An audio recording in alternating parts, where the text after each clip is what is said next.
राज्यसभा में पास हुआ दिल्ली सेवा बिल। राज्यसभा में ध्वनि मत से पास हुआ बिल।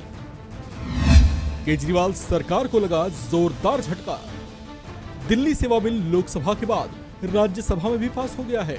सोमवार सुबह केंद्रीय गृह मंत्री अमित शाह ने यह बिल संसद में पेश किया, जिस पर दिन भर संसद में सत्ता पक्ष और विपक्षी सांसदों के बीच बहस हुई। दोनों पक्षों ने इस पर अपने अपने तर्क रखे।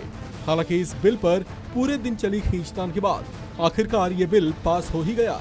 इससे दिल्ली की अरविंद केजरीवाल सरकार को जोरदार झटका लगा है। आम आदमी पार्टी को आस थी कि राज्यसभा में कम से कम संगठित विपक्ष ऐसा नहीं होने देगा, लेकिन उनके अरमान पर पानी फिर गया। राज्यसभा में इस बिल पर मत कराए जाने से पहले दिल्ली की स्थिति को लेकर गृह मंत्री अमित शाह ने विस्तार से अपनी बात रखी। उन्होंने स्वतंत्रता के बाद दिल्ली की स्थिति पर डॉक्टर अंबेडकर के विचारों को भी साझा किया। भारतीय जनता पार्टी की पूर्ण बहुमत की सरकार चल रही है, कोई पावर लेने की जरूरत नहीं है। ये बिल हम लाए हैं पावर केंद्र में लाने के लिए नहीं, केंद्र ने दिए हुए पावर पर दिल्ली यूटी की सरकार अतिक्रमण करती है, इसको वैधानिक रूप से रोकने के लिए ये बिल लेकर। आपको बता दें कि दिल्ली सरकार ने सुप्रीम कोर्ट के एक आदेश के बाद 19 मई को राष्ट्रीय राजधानी क्षेत्र दिल्ली सरकार संशोधन अध्यादेश 2023 को लागू किया था, जिसका मकसद था ग्रुप ए अधिकारियों के ट्रांसफर और पोस्टिंग को लेकर एक अथॉरिटी बनाना, जिसके जरिए ऐसा किया जाए। हालांकि दिल्ली पर लाए गए केंद्र के ऐसे अध्यादेश का दिल्ली सरकार ने पुरजोर विरोध किया था।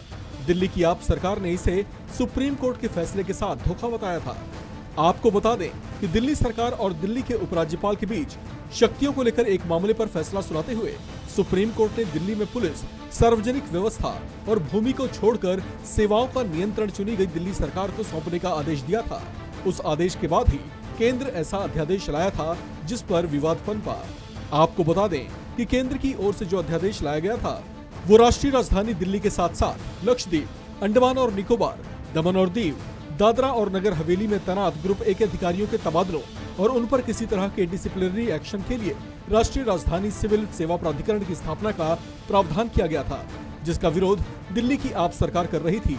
ये बिल पिछले दिनों लोकसभा से पास हो गया था, जिसके बाद सोमवार को इसे राज्यसभा में भी पास कर लिया गया। इस खबर में फिलहाल इतना ही। बाकी अपडेट्स के लिए बने रहिए वन इंडिया हिंदी के साथ।